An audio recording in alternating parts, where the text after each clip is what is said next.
ओम श्री रामचंद्र परब्रह्मणे नमः। श्री गुरुभ्यो नमः। श्रीमात्रे नमः। श्री गणेशाय नमः।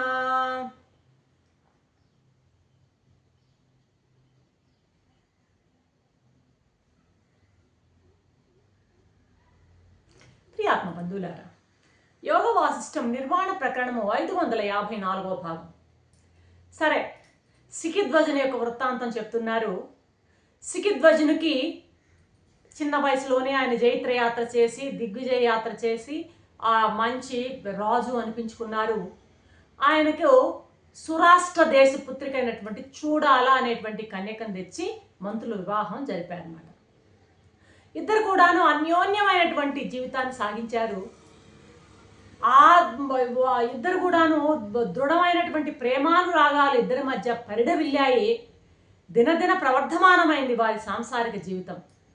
ఇలా చాలా సంవత్సరాలు గడిచిపోయాయి. ఇక ఇంకొక వైపు చూస్తే చతుష్షష్టి కళలో ఇద్దరు కూడాను ఆరుతేరారట. చతుర్దశ విద్యలలో బాగా విదుషీమణిత్వాన్ని పొందారట ఇద్దరు కూడా. అంటే అన్ని విద్యలు నేర్చుకున్నారు, అన్ని కళలు బాగా అవపోసన పట్టారు. ఇలా గడుస్తూ ఉండగా కాలక్రమేణా వారికి ఇక యవ్వనం అంతా కూడాను ఆ మామూలే కదా, యవ్వనాన్ని చిల్లి కొండలో నీటిలాగా నీటితో పోలుస్తూ ఉంటారన్నమాట. కుండకు ఓటి కుండలో నీరు ఒక్కొక్క బొట్టు ఎలాగా జారిపోతూ ఉంటుందో ఆ విధంగా యవ్వనం మెల్లగా నశించిపోతూ ఉందన్నమాట. ఇక మరణం రాబోతున్నదని ఇద్దరికి అర్థమైంది. పండినట్లు ఈ శరీరం కూడా పడిపోతుందని ఇద్దరికి తెలిసి విచారం ఇద్దరికి కూడా కలిగింది. ఆయుస్సు క్షీణిస్తుందని అర్థమైంది. ఇప్పుడు ఆ సెలయేరు ఉంది, కొండ మీద సెలయేరు ఉందే, ఆ సెలయేరు అలాగ కొండపైన కిందికి ప్రవహిస్తున్నటువంటి ఆ సెలయేరు తిరిగి మళ్ళీ పైకి పోయే అవకాశం ఉండదు. అలాగే ఆయుష్ దినదినం తరిగిపోయేటువంటి ఆయుష్ తిరిగి మళ్ళీ వచ్చే అవకాశం లేదు అన్నది ఇద్దరికి అర్థమైందన్నమాట. ఇక అనుభవిస్తున్నటువంటి సుఖాలన్నీ కూడాను మాయమైపోతున్నాయి. ఎలా పోతున్నాయో కూడా అర్థం కావడం లేదు. వింటి నుంచి విడిచిన బాణంలాగా వెళ్ళిపోతుంది అన్నమాట ఆయుష్. ఇక మనం పొందవలసిన సుఖాలంటూ ఏవీ లేవని నిర్ధారించుకున్నారు. ఆత్మజ్ఞానం అనేటువంటిది సంపాదిస్తే ఆత్మజ్ఞానం మాత్రమే ఈ సంసారం అనేటువంటి వ్యాధికి అమోఘమైన ఔషధము అనేటువంటి ఒక స్థిర నిశ్చయానికి వచ్చారు ఇద్దరన్నమాట. అప్పటి నుండి ఇద్దరు కూడాను అదే పరమ లక్ష్యంగా వారు అదే తన్నిష్టా పరాయణులైనారు అంటాడు. ఆ నిష్టలోనే నిలిచిపోయారన్నమాట. ఆత్మజ్ఞానాన్ని పొందాలన్నటువంటి నిష్టలోనే వాళ్ళ నిష్టకి వాళ్ళు అర్పితం అయ్యారన్నమాట. ఇక ఉత్తరాశ్రమం అన్నమాట. ఇప్పుడు సంసారిక జీవితం తర్వాత ఆ అంటే తర్వాతి దశలోకి ప్రవేశించారు. బాగా అధ్యాత్మ శాస్త్రాన్ని బాగా అధ్యయనం చేశారు. ఆత్మవిద్య వలననే, కేవలం ఆత్మవిద్యను పొందడం వల్లనే ఈ అనాత్మ ప్రపంచం అనేటువంటి విషజ్వరాన్ని తగ్గించుకోవచ్చు అనేటువంటి దృష్టికి ఇద్దరు స్థిరంగా వచ్చారన్నమాట. అదే లోకంగా ఉండిపోయారు ఇద్దరు. ఒకరికొకరు పరస్పరం బోధ చేసుకుంటూ, ఏదంటే ఇద్దరు కంబైన్డ్ స్టడీ లాగా అనమాట, బోధ చేసుకుంటూ, ఇంకా వాళ్ళకి తెలియని విషయాల్ని అధ్యాత్మవేత్తలను అడిగి తెలుసుకుంటూ, రహస్యాలన్నీ కూడా తెలుసుకుంటూ ఇక ఆ విధంగా జీవనాన్ని సాగిస్తున్నారన్నమాట. అయితే ఇద్దరు ఈ యొక్క ఆధ్యాత్మిక పదంలో ప్రయాణిస్తున్నారే కానీ ఇద్దరు ఒకే ఒక పేస్లో పోవట్లేదు, ఒకే ఒక వేగంగా లేదు వీళ్ళ యొక్క ప్రయాణం. ఆయనేమో అధ్యాత్మ శాస్త్రాన్ని బాగా అభ్యసించిన మాట వాస్తవమే, ఇద్దరు అభ్యసించిన మాట వాస్తవమే. అయితే ఆయన పొందిన జ్ఞానం ఎలాంటిదంటే పరోక్ష జ్ఞానం అన్నమాట. ప్రత్యక్ష జ్ఞానం పొందల ఆయన. ఈ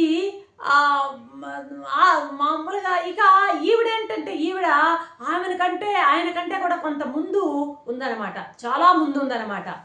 ఈమె ఆ లోతుల్లోకి వెళ్ళిపోతూ ఉందన్నమాట. అధ్యాత్మ శోధనలో చాలా దూరం వెళ్ళిపోయింది ఈవిడ చూడాలి. అహోరాత్రాలు ఈమె ఎంతసేపు ఈమెకి అదే తపనన్నమాట, నిధిధ్యాసంలో ఉండడమే. ఆత్మను ఎలా దర్శించాలి మనం, రకరకాల ఆలోచనలు ఆమెలో ముప్పిరిగుంటూ ఉంటాయన్నమాట. ఆత్మని ఎలా దర్శించాలి, ఆ ఆత్మానుభవానికి రావడం ఎలా, అసలు నేను ఎవరిని, ఇలా ఉంది ఆమె యొక్క ఆలోచన ధోరణి, విచారణ ధోరణి. నేనెవరిని అసలు, నా పెద్దలందరూ చెప్తున్నారు ఏమని, అజ్ఞానం వల్లనే నీవెవరో నీవు తెలుసుకోలేకపోతున్నావు, కేవలం అజ్ఞానం వలన మాత్రమే నిన్ను నీవు తెలుసుకోలేకపోతున్నావు అన్నది పెద్దల ఉవాచ. పెద్దలు చెప్తున్నారు, అందరూ శాస్త్రాలు చెప్తున్నాయి. కేవలం ఈ అజ్ఞానమే అడ్డుపడుతోంది, నన్ను నేను తెలుసుకోవడానికి అడ్డుపడుతోన్నది ఈ అజ్ఞానమే అని ఈ విషయం శాస్త్రాలు పెద్దలు కూడా చెప్తున్నారు.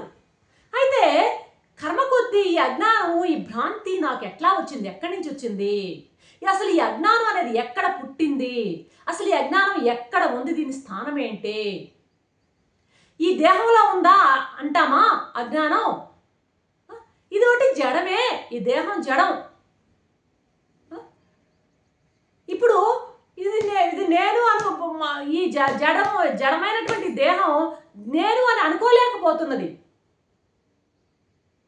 కాబట్టి ఎక్కడుంది ఈ ఆత్మ అనే అన్వేషణ ఆమె తీవ్రంగా మొదలుపెట్టిందనమాట. ఈ దేహంలో ఉందా ఆత్మ, అరే ఇది జడమైన దేహం, ఈ దేహం నేను అనుకోలేకపోతుంది, ఇది కాదు. పోనీ కర్మేంద్రియాల విషయానికి వద్దామా.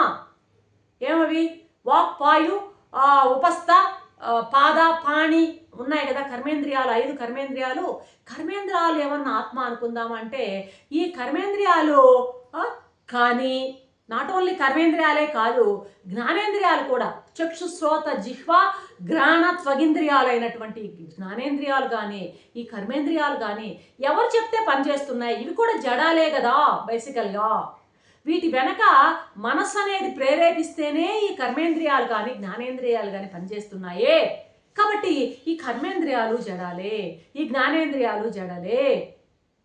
సరే పోనీ ఆ మనస్సు ఈ ఇంద్రియాలను ప్రేరణ చేస్తే ప్రేరేపిస్తున్నాయని మనసేమన్నా అది ఆత్మ అనుకుంటే, అది ఆ మనసు ఏం చేస్తుంది, ఒక లాఠీతో కొట్టే చెప్తున్నాడు ఇక్కడ వశిష్ఠ మహర్షి. ఒక లాఠీతో కొడితే ఇంద్రియాలు గుర్రాలు పరిగెత్తినట్టు పరిగిస్తున్నాయి.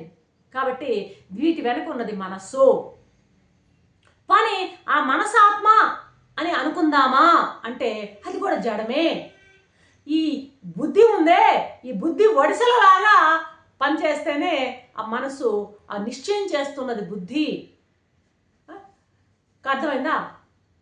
బుద్ధి నిశ్చయం వల్లనే మనసు ప్రేరణ పొందుతుంది. కాబట్టి మనసు సంకల్ప వికల్పాలు చేయడం ఎలా, ప్రేరణ పొందడం ఎలా అంటే బుద్ధి ఉంది, దాని వెనక బుద్ధి ఉంది. అర్థమవుతుందా? కర్మేంద్రియాలు, జ్ఞానేంద్రియాలు వెనక మనస్సు ఉంది, మనస్సు వెనక బుద్ధి ఉంది. కాబట్టి మనస్సు కూడా జడమే. మరి బుద్ధి నిశ్చయం చేస్తుంది, బుద్ధి ఏమన్నా ఆత్మ అంటే అది కూడా జడమే. అహం అనేది ఉంది, దాని వెనక అహం కల్పిస్తే బుద్ధి కదులుతుంది. కర్తృత్వ భోక్తృత్వాలతో అహం అనేది దాని వెనక ఉండి కదిలిస్తేనే ఇది కదులుతుంది. అహంకారం అనేది చూద్దామా, ఇక చివరిగా ఏది కర్మేంద్రియాలు, జ్ఞానేంద్రియాలు, మనస్సు, బుద్ధి అయిపోయింది.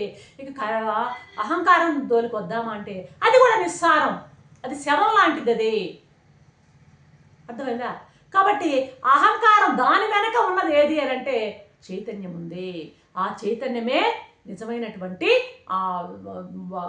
అసలైనది, ఆ చైతన్యమే కదా. అంటే ఇదంతా కూడాను చూడాల యొక్క విచారణ ధోరణిని మనకి తెలియజేస్తుంది.